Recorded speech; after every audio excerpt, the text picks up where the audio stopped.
पाकिस्तान में एक राय पाई जाती है कि कौम परस्ती बहुत बुरी चीज़ है। हालांकि पाकिस्तान ओज इट्स एग्जिस्टेंस टू कौम परस्ती। कौम परस्ती नहीं होती तो पाकिस्तान नहीं बनता। पर शायद लोग समझते हैं कि सिर्फ पाकिस्तान ही एक कौम है और जब इस मुल्क में कौमें रहती हैं उनको अपनी आइडेंटिटी पर कोई हक नहीं होना चाहिए। ये 10वीं और आखिरी एपिसोड है of our series of heroes and villains.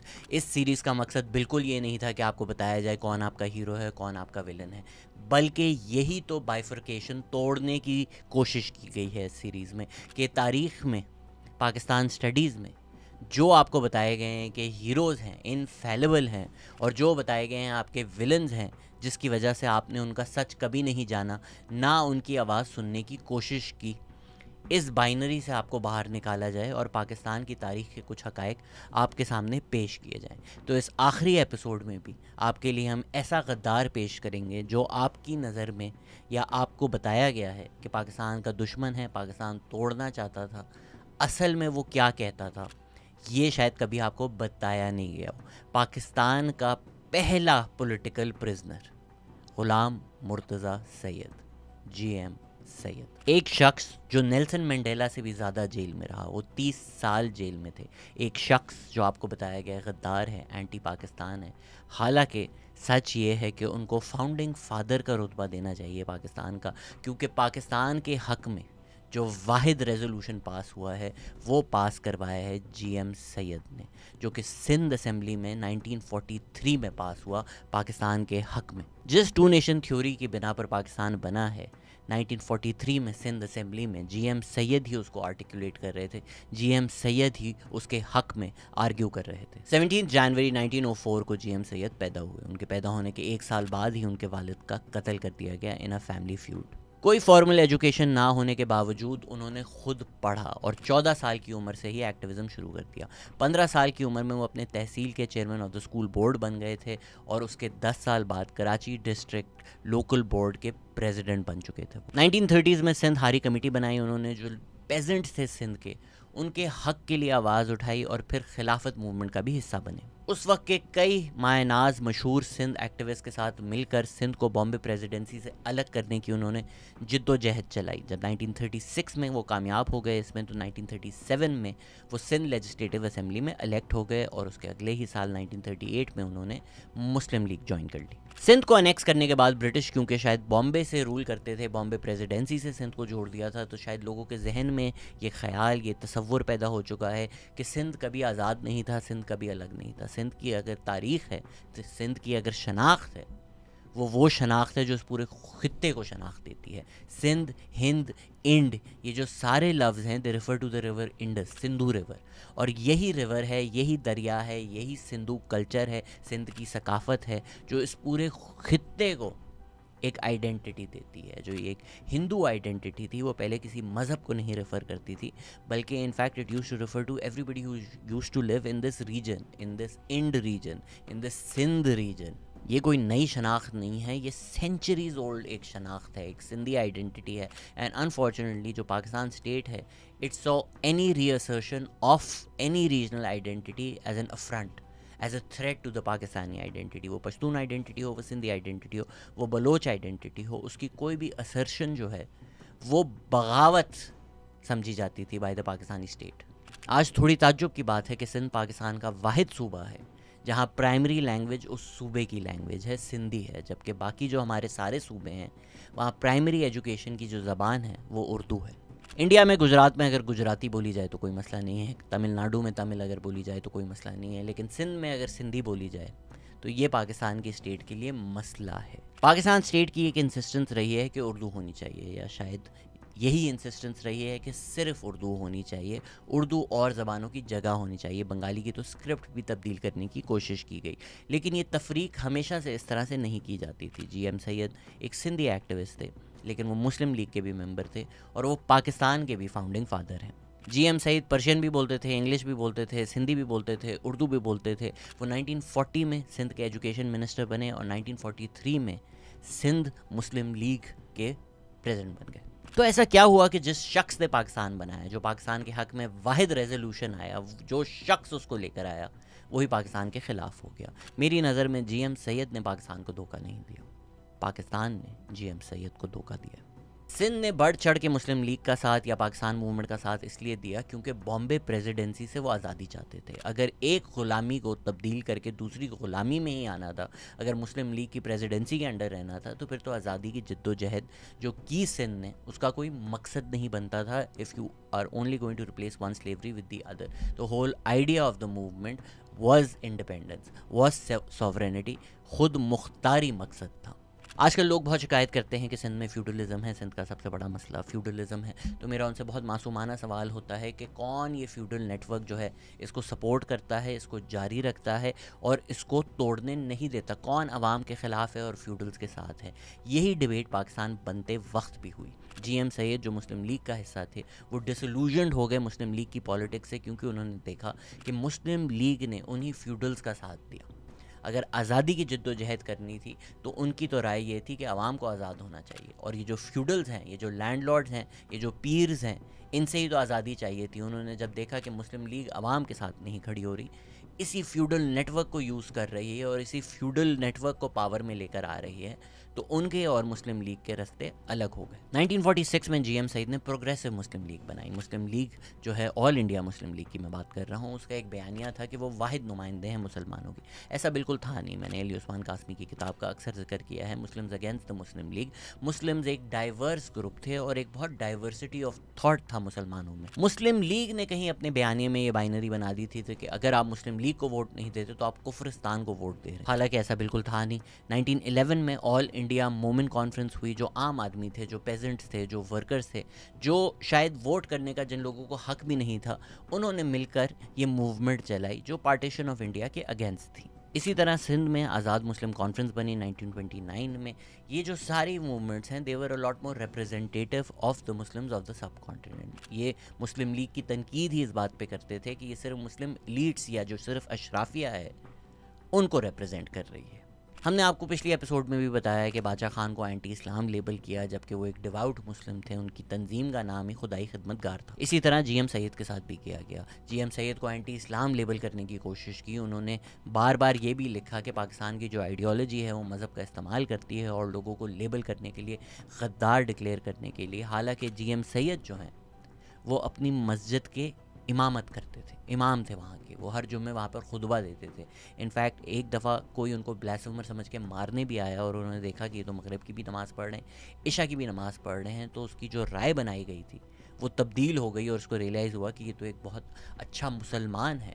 यही क्या पाकिस्तान के आजकल मसले नहीं हैं कि रियासत को जिस इंसान से मसला हो उस पर ब्लास्फेमर उसको डिक्लेयर करके उसके ख़िलाफ़ मूवमेंट चला देते हैं, कैंपेन चला देते हैं, फिर या तो वो मार दिया जाता है या ख़तरे में आ जाता है, या रियासत की बनाई हुई रिलीजियस एक्सट्रीमिस्ट जो ऑर्गेनाइजेशंस हैं वो उनके ख़िलाफ़ हो जाते हैं। अगर मैंने कहा कि पाकिस्तान ने जीएम सईद को धोखा दिया तो मेरा क्या मकसद है? अगर आप जाकर 1940 का लाहौर रेजोल्यूशन, जी बिल्कुल लाहौर रेजोल्यूशन, पाकिस्तान रेजोल्यूशन उसका नाम नहीं था, पढ़ें तो वो आपको गारंटी करता है इंडिपेंडेंट और सॉवरेन स्टेट्स। जो कॉन्स्टिट्यूएंट स्टेट्स बनेंगे, प्लूरल में लिखा हुआ है, वो मल्टीपल होंगे। तो जीएम सैयद का भी यही तसव्वुर था कि जो पाकिस्तान बनाया जाएगा वो यूएसएसआर के मॉडल पे होगा या यूएसए के मॉडल पे होगा, जहाँ स्टेट सॉवरेनिटी होगी। हालांकि हुआ इससे बिल्कुल बरक्स। फ़ौरन ही जो पावर में लोग आए उन्होंने कोशिश की सारी पावर सेंट्रलाइज कर दी जाए और स्टेट्स और प्रोविंसेस जो हैं उनको कोई पावर नहीं दी जाए। इनफैक्ट 1946 में स्टेट्स का लफ्ज़ भी तब्दील कर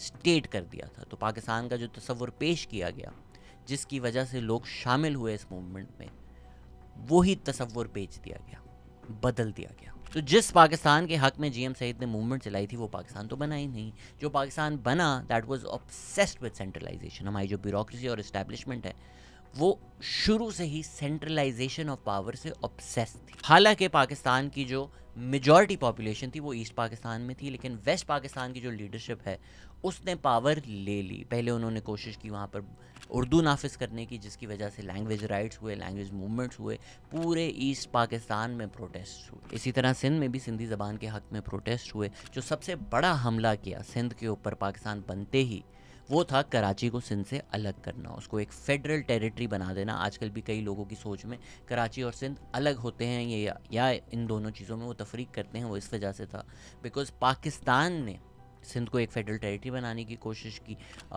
सिंध का जो कैपिटल है जो कराची था, कराची एक इनएलिएनेबल पार्ट ऑफ सिंध है, हमेशा से रहा है, लेकिन पाकिस्तान की रियासत ने ये कोशिश की कि कराची को अलग कर दिया जाए और कराची को एक फेडरल टेरिटरी बना दिया जाए। पॉलिटिकल कॉन्फ्लिक्ट इन पाकिस्तान में डॉक्टर मोहम्मद वसीम लिखते हैं कि there was a widespread feeling that whatever Sindhis had gain out of the separation from Bombay they had lost at the hands of Pakistan. The loss of Karachi crystallized Sindhi nationalism in terms of grievances, demands, and street action against the profile of a second-class status of the province, its inhabitants, its language, and its culture. कि सिंध के लोगों को लगा हमें second class citizen बना रहे हैं, तो कराची को अलग करने ने जन्म दिया सिंधी नेशनलिज्म को। फरवरी 1948 को एक रेजोल्यूशन पास हुआ सिंध असेंबली में criticizing the decision to try and separate Karachi from Sindh. Quaide Azam Mohammad Ali जना ने इसके जवाब में सिंध की गवर्नमेंट को ही डिसमिस कर दिया। अप्रैल में गवर्नमेंट डिसमिस होती है अयूब खोड़ो की, और मई में कराची को फेडरल टेरिटरी बना दिया जाता है। प्रोविंशियल गवर्नमेंट और फेडरल गवर्नमेंट के बीच में जो तनाज़ा था उसमें डॉक्टर मोहम्मद वसीम लिखते हैं मल्टीपल वजूहात थी। डिवीजन ऑफ फाइनेंसेस मसला था, फाइनेंशियल इशूज़ थे, दूसरा resettlement of refugees from India issue था। चीफ मिनिस्टर खोड़ो जो थे वो कोशिश कर रहे थे कि नंबर्स मैनेजेबल लिमिट्स में रहें। तीसरा, इंडिया से जो महाजिर आए थे वो सिंधी हिंदूज़ का एग्जिडस चाहते थे, पर सिंधी मुस्लिम उनको अपने घरों और दिलों में रखना चाहते थे। डॉक्टर मोहम्मद वसीम लिखते हैं कि in the political imagination of the new state managers, demography was up, territory was down. In the face of hundreds of thousands of migrants who converged on Karachi and turned it into a Muhajir city overnight, territory was considered disposable and dispensable. The lack of sensitivity about the position of Karachi as part of Sindh, historically, politically, administratively, and culturally, reflected the territorial agnosticism that characterized the policy orientations of the ruling elite. The migrant state took away the most cherished and richest part of Sindh. वो कह रहे हैं कि बहुत बेदिली से और without any due regard to the people Karachi को अलग किया गया, और टेरिटरी को उन्होंने समझा कि वो उनका हक है, वो जैसे चाहें उसको बांट दें without taking into consideration the feelings, emotions, history, identity of the people who actually lived on that territory. ज़मीन को बांटा गया। तो अगर जीएम सैयद ने जाकर 1970s में पाकिस्तान तोड़ने की बात की, तो सबसे पहले तो पाकिस्तान ने सिंध तोड़ने की बात की। 1948 में जीएम सैयद ने पाकिस्तान तोड़ने की बात नहीं की। इनफैक्ट उन्होंने बादशाह खान को भी बुलाया और उन्होंने पाकिस्तान पीपल्स ऑर्गेनाइजेशन बनाई। क्लियरली वो उस वक्त पूरे पाकिस्तान का सोच रहे थे। अगर वो बादशाह खान को भी बुला रहे हैं, वो सिर्फ सिंध स्पेसिफिक बात नहीं कर रहे थे। द पीपल्स ऑर्गेनाइजेशन का मैनिफेस्टो कहता था Pakistan should be envisioned as a federation of fully autonomous socialist republics. GM Saeed ने कहा कि our entire national wealth is today concentrated in the hands of a few nawabs, jagirdars and the new capitalist whose only incentive for help to the state is the lure of liquor and office। आज जो हम बातें करते हैं कि भाई एक elite है जिसने एलीट कैप्चर कर लिया है और पाकिस्तान की रिसोर्सेज पे काबिज हैं, वही बात जीएम सईद 1948 में कर रहे थे और आवाम को जोड़ रहे थे अपने साथ। यही उनका जुर्म था जिसकी वजह से वो पाकिस्तान के पहले पॉलिटिकल प्रिजनर बने और उनको 1948 में ही पाकिस्तान बनने के 1 साल बाद अरेस्ट कर लिया। तो एक तरफ वो शख्स था जो 1948 के लाहौर रेजोल्यूशन की बात कर रहा था, जो कह रहा था पाकिस्तान एक मल्टी नेशन स्टेट है, जो जिसकी पार्टी में, जिसकी ऑर्गेनाइजेशन में उन्होंने कहा कि कोई पीर, कोई फ्यूडल्स नहीं ज्वाइन करेंगे। लोअर क्लासेस, मिडिल क्लास के लोग थे, और जो पीर्स और फ्यूडल्स थे, जो पाकिस्तान पे काबिज होना चाहते थे, जो डेमोक्रेसी नहीं चाहते थे, इलेक्शंस नहीं करवाना चाहते थे, वो उनको अरेस्ट कर रहे हैं और गद्दार बोल रहे हैं। तो आप मुझे बताएं गद्दार कौन है, जो अवाम की बात कर रहा है या जो अवाम मुखालिफ बात कर रहा है रिसोर्सेज पे काबिज होने के लिए। सिंध अपनी शनाख्त, अपनी राइट्स के लिए लड़ रहा था, लेकिन ये देने के बजाय रियासत ने क्या किया? रियासत ने 1955 में 1 यूनिट इंट्रोड्यूस करा दिया, जिसने सब सूबों की शनाख्त, सूबे में रहने वाले लोगों की शनाख्त एक स्ट्रोक ऑफ द पेन से मिटा दी। और ये करने का वाहिद मकसद ये था कि ईस्ट पाकिस्तान के साथ पैरिटी इस्टेब्लिश हो सके। इंटरेस्टिंगली 1971 से पहले जब रिसोर्स डिस्ट्रीब्यूशन की आर्गूमेंट होती थी, रिसोर्स एलोकेशन की आर्गूमेंट होती थी, कहते थे पॉपुलेशन क्राइटेरिया नहीं हो सकता, पॉपुलेशन की बेसिस पे नहीं कर सकते हम। 1 यूनिट बनाया है इसलिए कि ईस्ट पाकिस्तान वेस्ट पाकिस्तान की पैरिटी हो। ईस्ट पाकिस्तान की जो मेजॉरिटी पॉपुलेशन थी वो एक क्राइटेरिया ना बने। और 1971 के बाद जब पंजाब में मेजॉरिटी पॉपुलेशन है तो बोला जाता है रिसोर्स एलोकेशन और डिस्ट्रीब्यूशन में जो वाहिद मेट्रिक है जिसको हमें देखना चाहिए वो पॉपुलेशन। खुर्रम हुसैन ने हमारी पॉडकास्ट पे आके बताया कि कैसे 1947 से 1971 तक ईस्ट पाकिस्तान को एज अ कॉलोनी ट्रीट किया गया, इकनॉमिकली उनसे रिसोर्सेज एक्सट्रैक्ट की। जामी चांडियो भी आए हमारी पॉडकास्ट पे, जिन्होंने बताया कि सिंध का नाम लेना तक बैन कर दिया था। अगर आप ख़त लिखें जिसमें आपका एड्रेस सिंध हो तो वो ख़त आपको वापस दे दिया जाता था। आपको वेस्ट पाकिस्तान लिखना था, ना कि सिंध। सिंध का लफ्ज़ भी आप पोस्ट में नहीं लिख सकते थे, क्योंकि जो सारी की सारी रेजिस्टेंस की तारीख है वो मिटा दी जाती है। तो एक राय पाई जाती है कि यहाँ तो कोई रेजिस्टेंस हुई नहीं, जबकि 1 यूनिट के ख़िलाफ़ सिंध में बहुत रेजिस्टेंस हुई। Despite fear of backlash, GM Syed ने इसके ख़िलाफ़ बोला, इसके ख़िलाफ़ लोगों को मोबिलाइज़ किया। आज हम रोते हैं कि न्यूज़पेपर्स नहीं हैं पाकिस्तान में। 1 यूनिट की क्रिटिसिज्म की वजह से ही सिंध के जो न्यूज़पेपर्स थे, अल वाहिद, डेली कारवान और इस तरह के बेशतर न्यूज़पेपर्स, उनके ऑफिस को रेड करके बंद कर दिया गया। रोज़ प्रोटेस्ट होती थी, GM सईद को फिर से अरेस्ट कर लिया गया। कई 100 लोगों ने प्रोटेस्ट की और कई 100 लोगों को अरेस्ट कर लिया गया। 1967 में जब सिंध यूनिवर्सिटी के वाइस चांसलर को तब्दील किया गया तो उसके खिलाफ भी स्टूडेंट्स बाहर आए, उनको बांध कर लाठियों से मारा गया। जिन लीडर्स ने सिंध को बॉम्बे प्रेसिडेंसी से अलग करने की जद्दोजहद चलाई थी, उन्होंने कहा कि हमने इसलिए नहीं आज़ादी की जंग लड़ी थी कि हमसे हमारी शनाख्त ही छीन ली जाए, सिंध की शनाख्त ही मिटा दी जाए। Sindh national student federation, Sindh student federation, Sindh Adabi Sangat, Sindh students cultural organisation, सब ने प्रोटेस्ट किया। एक एकेडमिक पेपर है, the impact of 1 unit on Sindh political future after its abolition. उसमें लिखा है कि 5 वजूहात थी जिसकी वजह से सिंध GM सैयद ने कहा कि 1 यूनिट इमोरल है और एंटी डेमोक्रेटिक है। पहला ये था कि इंडियन इंडिपेंडेंस एक्ट की खिलाफ वर्जी करता है। दूसरा ये था कि यूनिवर्सली एक्सेप्टेड डेमोक्रेटिक नॉर्म्स के खिलाफ है क्योंकि ईस्ट पाकिस्तान की क्लियर मेजॉरिटी थी। तीसरा, deputy commissioners chosen the people who were elected to the west Pakistan assembly and had to be ready to always perform the government's bidding. चौथा, पुलिस, आर्मी और media को इस्तेमाल किया गया था सिंगल यूनिट के अपोनेंट्स के खिलाफ। ये भी कहा गया कि सिंध की आइडेंटिटी क्रश की गई। 1940 रेजोल्यूशन के खिलाफ वर्जी की गई। 1943 की सिंध असेंबली के रेजोल्यूशन के भी खिलाफ थी ये चीज़, और इससे सिंध की इकोनॉमिक डेवलपमेंट तबाह हो जाएगी। And the intellectuals of Sindh, Balochistan and NWFE fear the Punjabi Muhajir imperialism will combine to distort and eventually destroy the different entities। यही जो एक शक था कि जो रीजनल शनाख्तें हैं उनको मिटा दी जाएगी और एक हेजेमनी जो बना दी गई है, इस पे अक्सर लोग नाराज़ हो जाते हैं कि कहा जाता है जी पंजाबी मुहाजिर डोमिनेटेड थी, पर ये तो सच है कि जो ब्यूरोक्रेसी थी, जो इस्टेब्लिशमेंट थी, जो फाइनेंशियल एलीट थी, वो पंजाबी और मुहाजिर डोमिनेटेड थी पाकिस्तान बनने के कई सालों तक। हमें लगता है कि सिंध का कोई नुकसान नहीं हुआ, जबकि आप तारीख़ पढ़ें तो ये जो इन्फोर्समेंट ऑफ लैंग्वेज है, जो कल्चरल इम्पीरियलिज्म है, जो इन्फोर्स करने की कोशिश की गई, डंडे मार कर कोशिश की गई, वो ईस्ट पाकिस्तान में तो तारीख लिखी जाती है क्योंकि वहाँ बांग्लादेश बन गया। सिंध की जो ये तारीख है ना लिखी जाती है ना बताई जाती। इसी पेपर में लिखा हुआ है कि Urdu was officially promoted in Pakistan and Sindhi language was systematically discouraged. It was banished from the Karachi municipal corporation and the university of Karachi. Signboards and road signs which were written in Sindhi language were removed and rewritten in Urdu language. However, voter lists were published in Urdu.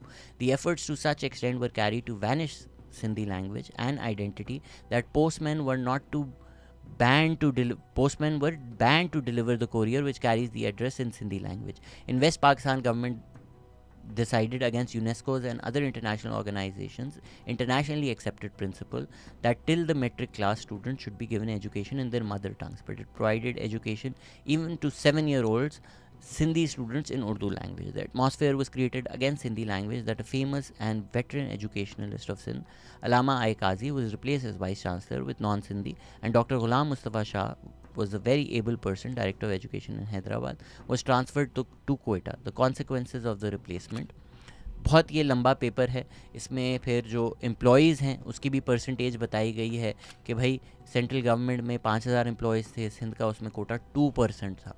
Urban areas जो हैं उसका 80% था और rural areas का सिर्फ 12% था।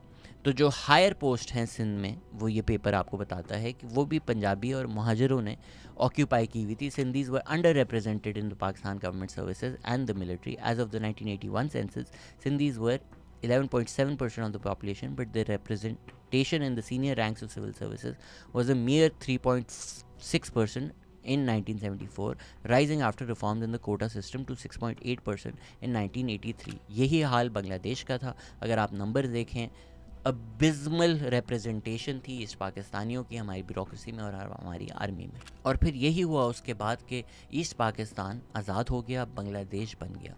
बांग्लादेश बनने के बाद ही, जो 1971 में हुआ, वो देखने के बाद ही जीएम सैयद ने सिंधु देश का नारा लगाया। इधर ये पॉइंट आउट करना ज़रूरी है कि 1980s 1990s के बाद से जो सिंध की सियासत की हम बात करते हैं, वो सिंधी नेशनलिज्म वर्सेस मुहाजिर नेशनलिज्म या मुहाजिर वर्सेस पीपीपी, इस बाइनरी में आपको पेश किया जाता है। हालांकि सिंधु देश की जो डिमांड है वो इस बेसिस पर नहीं थी। जी बिल्कुल, बार बार जीएम सैयद लिखते हैं कि जो हेजमनी है, जो पंजाबी मुहाजिर डोमिनेटेड है, जो इंपीरियलिज्म है, उसके ख़िलाफ़ हमें आवाज़ उठानी चाहिए। लेकिन जो उनकी डेफिनेशन ऑफ सिंधी है वो सिर्फ सिंधी स्पीकिंग लोग नहीं हैं। तो इसलिए भी कहा जाता है कि उन्होंने सिंधु देश बोला, सिंधी देश नहीं बोला, because the word Sindhu is all encompassing. Anybody who lives in this land wants rights, वो एक सिंधी है, भले वो जो भी ज़बान बोलता हो, और वो इस मूवमेंट का हिस्सा है। ऐसा नहीं है कि this movement was specific only to Sindhi speaking individuals, पर क्योंकि कल्चरल इंपीरियलिज्म हो रहा था, सिंधी शनाख्त, सिंधी ज़बान को मिटाने की कोशिश की जा रही थी, तो एक रीअसर्शन ऑफ द सिंधी लैंग्वेज ज़रूर थी कि भाई हम कल्चरल इंपीरियलिज्म के ख़िलाफ़ हैं।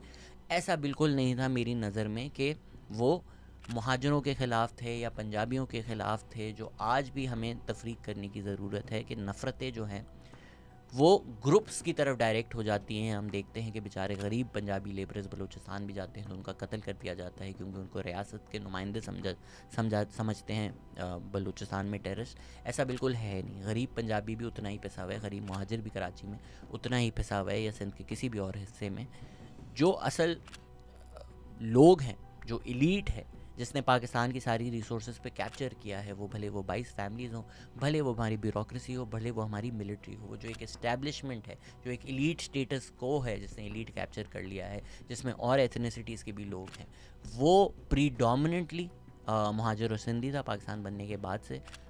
अभी भी मेजॉरिटी उन्हीं की है और एथनिसिटीज़ उसमें आ गए हैं, लेकिन हमारी जो दुश्मनी है वो किसी एथनिसिटी के ख़िलाफ़ होनी नहीं चाहिए।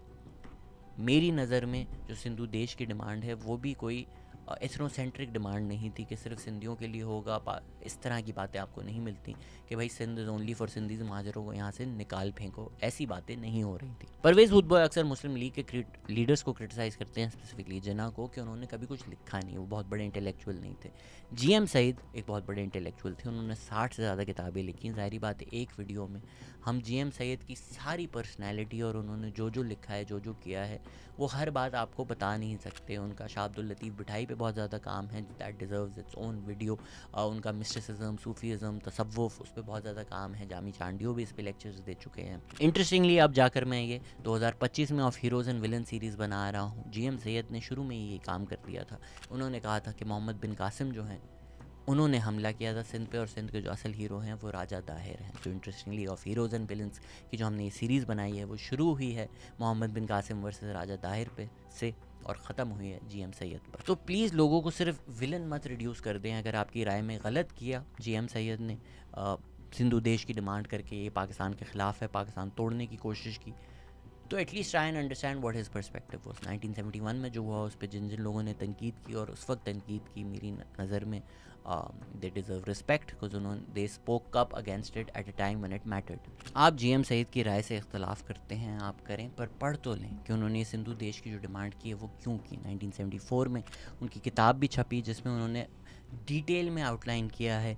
फिर उनका जो केस फॉर सिंध है, जो डिपोजिशन है कोर्ट की, वो भी छपी हुई है, उसमें भी डिटेल में सारी बातें लिखी गई हैं। अगर हम किताब की बात करें तो वो कहते हैं कि 1943 में सिंध असेंबली का पाकिस्तान रेजोल्यूशन पास करवाना जीएम सईद की नज़र में वो एक ग्रेव एरर था। जीएम सईद ने बाद में इंटरफेथ हारमनी की बहुत ज़्यादा बात की, उनके फ्यूनरल में भी गीता भी थी, शाजो रसालो भी था, कुरान भी था, उन्होंने बहुत ज़्यादा इंटरफेथ हारमनी की बात की। लेकिन जीएम सैयद की जो 1943 की स्पीच थी, या जो उनका रोल था, वो कम्यूनल ही था। जो मुस्लिम लीग की सियासत थी वही जीएम सैयद की सियासत थी। तो may be he can't really separate himself from that. लेकिन उनकी एक एक्नॉलेजमेंट तो है कि ये उनसे गलती हो गई बहुत ज़्यादा। जबकि 1943 के रेजोल्यूशन में उस टाइम जो हिंदू मेंबर्स लेजिस्लेटिव असेंबली में बैठे हुए थे, उन्होंने तनकीद भी की, वॉकआउट भी किया, but G M Syed stuck to the two nation theory and communal politics. इस किताब में जेम्स सईद लिखते हैं कि 27 साल तक उन्होंने इस एक्सपेरिमेंट का साथ दिया। एक सोच थी कि मुसलमान के अलग अलग स्टेट्स बनाए जाएंगे जिसमें वो तरक्की करेंगे। उन्होंने कहा कि अवाम इस मुसलमान नेशन के क्रूल होक्स में आकर रिलीजियस एक्सूबरेंस के फर्वर में बह गई। पर सिंध के लोगों की जो सेपरेट आइडेंटिटी है वो उनको एहसास था कि पाकिस्तान रेजोल्यूशन में उसको रिस्पेक्ट की जाएगी, इंडिपेंडेंट सॉवरेन स्टेट्स बनेंगे। ये नहीं लगता था सिंध के लोगों को कि जो हमारी जो अलग शनाख्त है, हमारी जो हकीकत है, तारीख़ है, ज़बान है, वो सब मिटा दी जाएंगी। GM सईद लिखते हैं कि कायदे आज़म की सियासत में कई कॉन्ट्रडिक्शंस थे। उन्होंने कहा कि पाकिस्तान कभी मुल्क नहीं था, पाकिस्तान के अंदर कई मुल्क और नेशंस थे। उन्होंने कहा कि कायदे आज़म ने उर्दू इम्पोज की, पावर सेंट्रलाइज़ की, एक महाजर पंजाबी डोमिनेशन पैदा की, सिविल सर्विसेज में मुस्लिम माइनॉरिटी प्रोविंसेस के लोगों को डाला, सिंध को डिसमेंबर किया, कराची को कॉलोनाइज़ किया, नेशनलिस्ट मुस्लिम वर्कर्स को प्रोसिक्यूट किया, evacuee property of limitless value hand over कर दी, मेजॉरिटी को अपने होमलैंड में माइनॉरिटी बना दिया। वो लिखते हैं कि ब्रिटिश ने ये टेरिटरी हैंड ओवर की मुस्लिम माइनॉरिटी प्रोविंसेस की लीडरशिप को, और उन्होंने कलूड किया विद अपर क्लास एजेंट्स और पंजाबी फ्यूडलिस्ट के साथ मिलकर जो पाकिस्तान की रियासत बनी वो उस तरह बनी। Sindh remain the seat of ancient civilisation and culture. Shah Abdul Latif Bhittai ने मुख्तलिफ लोगों की यूनिटी की बात की। सिंध की खूबसूरती यही है। एक किताब में अगर आप डिटेल में जाएंगे तो सिंध की तारीख़ क्या है, जो शुरू में लोगों को राय पाई जा रही थी कि शायद हमेशा से बॉम्बे प्रेसिडेंसी के अंडर था, ऐसा बिल्कुल नहीं है। सिंध एक सेंचुरी तक आज़ाद वतन था, एक उसकी अपनी आइडेंटिटी है। बिल्कुल नहीं हो सकता कि पाकिस्तान की रियासत बन गई है अब तो ये आइडेंटिटी मिटा दी। GM सईद क्लेम करते हैं कि लियाकत अली ख़ान को नफरत थी सिंध के लोगों और सिंध के कल्चर से। वो कहते हैं कि हिंदू नेशनल्स ऑफ सिंध का कत्ले आम मास्टरमाइंड किया लियाकत अली ख़ान ने, ये GM सईद का क्लेम है। उन्होंने कुछ लोगों को नवाज कर और कुछ लोगों को इंटिमिडेट करके पॉलिटिक्स ऑफ डिफरेंस पैदा की सिंध में, और फिर अयूब खान ने तो आकर वन यूनिटी कर दिया। वो भुट्टो को भी बहुत ज़्यादा तनकीद करते हैं कि भुट्टो एक एजेंट बन गए थे, एक स्लेव बन गए थे। उनकी वही तनकीद कि ये पंजाबी महाजर डोमिनेटेड एक एलीट है, उसके जो एक स्लेव बनकर या फ्रंटमैन बनकर जुल्फ़िकार अली भुट्टो सामने आई, उनकी तनकीद थी। उन्होंने 1970 में जो हमने ईस्ट पाकिस्तान की मेजॉरिटी नहीं तस्लीम की उसकी तनकीद की। उन्होंने कॉन्स्टिट्यूशन की भी तनकीद की कि भाई जो राइट्स लोगों के पास हैं ही नहीं, और कॉन्स्टिट्यूशन में जो ताज़ादात हैं वो भी उन्होंने इस किताब में पूरे के पूरे लिस्ट किए हैं। GM सईद लिखते हैं कि पाकिस्तान में कभी रिप्रेजेंटेटिव या डेमोक्रेटिक गवर्नमेंट नहीं थी, और एक प्रिविलेज फ्यू हैं जो कभी आने भी नहीं देंगे। ये वही मसले नहीं हैं जो आजकल हम डिस्कस कर रहे हैं। GM सईद लिखते हैं कि starting with the establishment of Pakistan the policy of all its governments has stood based on opposition to Bharat and Afghanistan. On account of this policy it is always thought necessary to increase the military strength of the country. Pakistan had to sign treaties and enter into pacts with the imperialist powers of the world because of this policy. It was due to this policy that the country had to go to war 3 times. Because of this undue expansion and strength, the military forces found an opportunity to interfere in countries' politics, which led directly and inevitably to the imposition of dictatorship on the people. ये वही मसले नहीं हैं जिनकी हम आज निशानदही कर रहे थे। ये जब 1970s में GM सईद कर रहे हैं तो वो गद्दार बन चुके हैं। चैप्टर 2 में उन्होंने लिस्ट किया कि किस तरह सिंधु देश एक अलग देश होगा। बांग्लादेश के एक्सपीरियंस से वो काफ़ी ज़्यादा इंस्पायर्ड थे। उन्होंने कहा कि ये महाजिर पंजाबी जनता जो है या महाजिर पंजाबी इंपीरियलिस्ट हैं, इसका उन्होंने बार बार जिक्र किया। उन्होंने कहा कॉन्स्टिट्यूशन में भी मसले हैं, जो सिंधी हज़ारों साल से शनाख्त है वो पाकिस्तान उसको डिनाई करती है। GM सईद लिखते हैं कि the Punjabi and Mahajir immigrants deceive us in the name of Muslim brotherhood, but actually they hate their Sindhi Muslim brethren and treat them as achhuts. They say Sindhis were ignorant and we have enlightened and reform them. Daily Jang, ये फिर उन्होंने references दी हुई हैं। Sindhis were slaves of Hindus, we have freed them from slavery. Daily Jang में ये छपा। Sindhis had no knowledge of Islam, we have taught it to them. Maulana Maududi ने ये कहा, और यही मौलाना मौदूदी की जो पैदावार है वो आजकल जाकर पॉडकास्ट में भी इस तरह की बातें करती है कि हाँ सिंधियों को तो इस्लाम आता ही नहीं है, या जो करते हैं जो लोगों ने बातें की हैं सिंधी लोगों के बारे में। The Sindhi culture is that of donkey cart and camel cart drivers. ये GM सईद लिखते हैं कि लियाकत अली ख़ान ने कहा है। Sindhi is the language of the illiterate and uneducation, ये GM सईद कहते हैं कि लियाकत अली ख़ान ने कहा है। तो वो लिखते हैं कि ये जो एलीट है ये सिंधी लोगों की दुश्मन है, और ये इस्लाम का नाम इस्तेमाल करती है लोगों के हक़ उनसे छीनने के लिए। The Punjabi Muhajir Axis in Pakistan started ruling their subject people in Pakistan by creating internal disorders and divisions among them and whittling down their provincial autonomy to farcical limits. And में वो सिंधु देश का पूरा mission भी ले out करते हैं। आप उनसे एग्री करें ना करें ये आपकी मर्ज़ी है, मैं भी उनके कई पॉइंट्स से एग्री करता हूँ, और मेरी नज़र में भी जो उनका पंजाबी मुहाजिर क्रिटिसिज्म है वो चले कहने को तो मैं आपको कह दूँ एलिट्स के बारे में है, स्टेट के बारे में है, लेकिन अगर बार बार आप उसको आर्टिकुलेट ही ऐसे करेंगे Punjabi Mahajar, it will result in hate against the Punjabis and Mahajar. जिस तरह पाकिस्तान मूवमेंट में भी आपने एक हिंदू एनिमी बना दिया।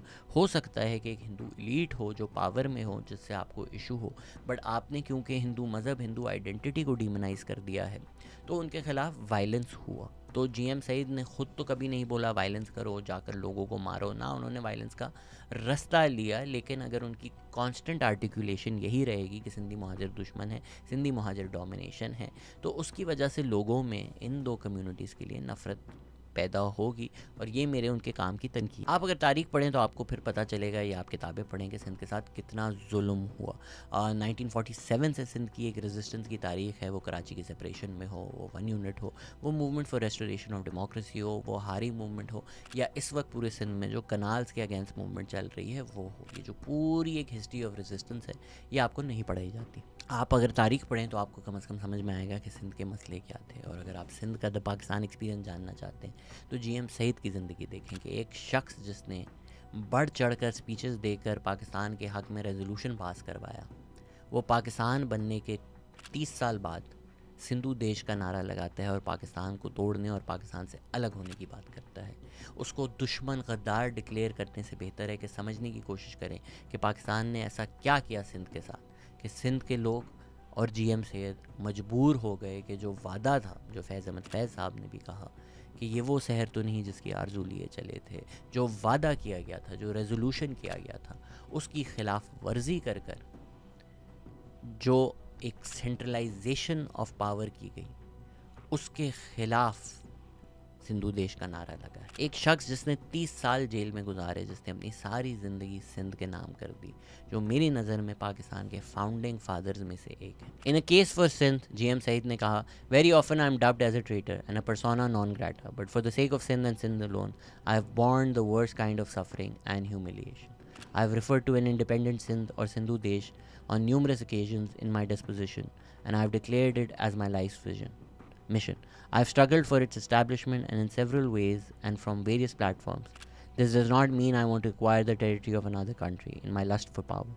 My only objective is to restore a country which has existed on the globe and all its shortcomings, its qualities, its prosperity and its uniqueness for centuries to its original status. वो एक Sindhi nation बनाना चाहते थे जो पाकिस्तान की ideology से अलग है, जो इंपीरियल इंटरेस्ट से अलग है, जो मुल्लाइज़म से दूर है। ये सारी बातें उन्होंने लिखी है। वो लिखते हैं कि असल जमहूरियत क्या है? असल जमहूरियत इन प्रिंसिपल्स पे होनी चाहिए। No nation should be able to exploit another on the basis of its numerical strength, ability और violence. No one class should exploit another. All people should have equal rights. There should be a ban on interference in political affairs by the money lenders, the capitalist, the mullahs and the pirs. यही वो पाकिस्तान नहीं है जिसका हम ख्वाब देखते हैं। वो सेक्युलरिज्म का भी जिक्र करते हैं। वो कहते हैं कि इस तरह के जो आपने लफ्ज़ बनाए हुए हैं, इस्लामिक कॉन्स्टिट्यूशन, ये मिसनोमर है, आप सिर्फ इस्लाम का नाम इस्तेमाल कर रहे हैं। वो कहते हैं the development of the Sindhi nation, it is a fact that the people of Sindh have the right to be considered a separate nation, but it cannot be denied that we have been able to create that national fervor which is necessary for the formation of a self-respecting and united nation. We shall have to remove all the hurdles in the ways of rekindling the spirit of nationalism.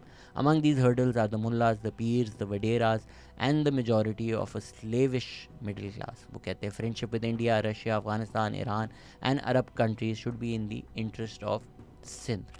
अब मुझे बताएं इन सब चीज़ों में क्या मसला है? अगर ये सब चीज़ें पाकिस्तान में होती तो सिंधु देश या सिंधु देश की आर्टिकुलेशन या डिमांड की ज़रूरत ही नहीं पड़ती। तो मेरी नज़र में अगर पाकिस्तान की ब्यूरोक्रेसी इस्टेब्लिशमेंट जो है वो सेंट्रलाइजेशन से ऑब्सेस्ड नहीं होती तो जिस तरह 1971 हुआ वो भी नहीं होता और जीएम सईद सिंधु देश का नारा भी नहीं लगाते। शायद पाकिस्तान की यही बदकिस्मती है कि जो खैबर पख्तूनख्वा का सबसे बड़ा लीडर रहा है बादशाह खान, वो 30 साल से ऊपर जेल में रहे, और जो सिंध के सबसे बड़े लीडर रहे हैं जीएम सईद, वो भी 30 साल से ऊपर जेल में रहे। मिलिट्री डिक्टेटरशिप हो या सिविलियन गवर्नमेंट हो, जीएम सईद जेल में ही थे। हद तक बेनज़ीर भुट्टो की गवर्नमेंट में भी वो जेल में रहे। लेकिन जिस शख्स ने अपनी पूरी ज़िंदगी सिंध के नाम कर दी, सिंध उसको नहीं भूला है। सिंध आज भी जीएम सईद को याद रखता है।